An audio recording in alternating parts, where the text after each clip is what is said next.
अभी कुछ 10 कदम ही चला था कि किसी ने मेरे कंधे पर किसी ने हाथ रखा। मैं चौंक कर पीछे मुड़ा और मेरे सामने आर्मी की वर्दी में मुस्कुराता हुआ एक युवक खड़ा था। मेरा आश्चर्यचकित चेहरा देखकर उस युवक को हंसी आ गई। उसने दृढ़ स्वर में धीमे से कहा, मैं कैप्टन विनोद, ये हमारे देश की आर्मी का हॉस्पिटल है। कैप्टन विनोद की बातें सुनकर मैं आश्वस्त हो गया। मैं धीरे धीरे सामान्य हो गया। मैंने कैप्टन विनोद को सिस्टर जूलिया की कई बातें बताई। मेरी बात सुनकर कैप्टन विनोद के चेहरे पर रहस्यमयी मुस्कान आ गई।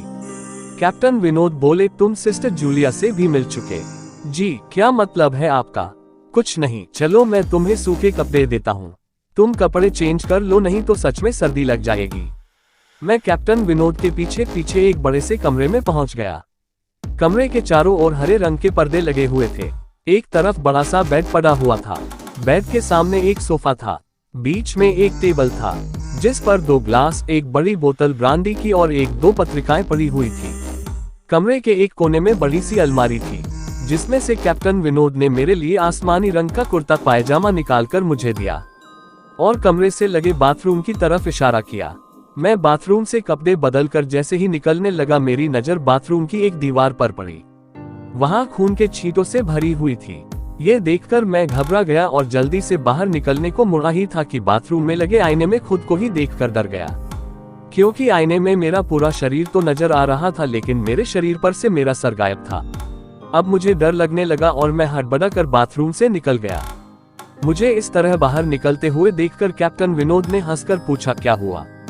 अरे हाँ, तुमने तो अभी तक मुझे अपना नाम ही नहीं बताया। मैं वहां से निकलने लगा।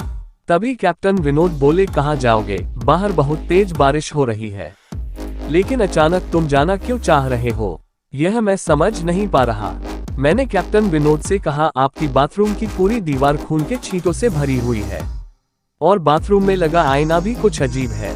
उसमें मुझे मेरा पूरा शरीर तो दिखाई दिया लेकिन मेरा सिर ही गायब था। अब मैं यहाँ बिल्कुल भी नहीं रुकूंगा, बारिश में ही भीगता हुआ ही अपने कैंप तक जाऊंगा। ये कहते हुए मैं कमरे से बाहर जाने वाले दरवाजे की तरफ बढ़ने लगा। रुको! तभी कैप्टन विनोद की कड़कती आवाज गूंजी, तो आखिरकार तुमने सब कुछ देख ही लिया? जी, क्या मतलब है आपका? डर के मारे मेरी आवाज दब रही थी। मतलब चाहे जो हो, तुम तब तक यहाँ से नहीं जा सकते जब तक मैं तुम्हें कुछ बता ना दूं। क्या बताना चाहते हैं आप? कैप्टन, जो आज तक कोई नहीं जान सका, जो आज तक कोई न जान सका, वह मैं जानकर क्या करूंगा? प्लीज अब मुझे जाने दें। मैं डर से रुआसा हो गया। सब उत्सुकता से मेरी ओर देखने लगे। मैंने धीमे स्वर में पूछा, क्या उनका नाम कैप्टन विनोद था? सर ने हाँ में सर हिलाया।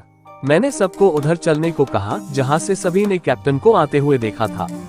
पहले तो सर जाने को तैयार नहीं हुए लेकिन मेरे बहुत कहने पर वे मान गए। सुबह होते ही हम उधर गए। मैं उस जगह पर पहुंचकर आश्चर्यचकित हो गया क्योंकि वहां एक अधजला खंडहर था। वहीं पर एक टूटे पत्थर पर लिखा था, आर्मी हॉस्पिटल।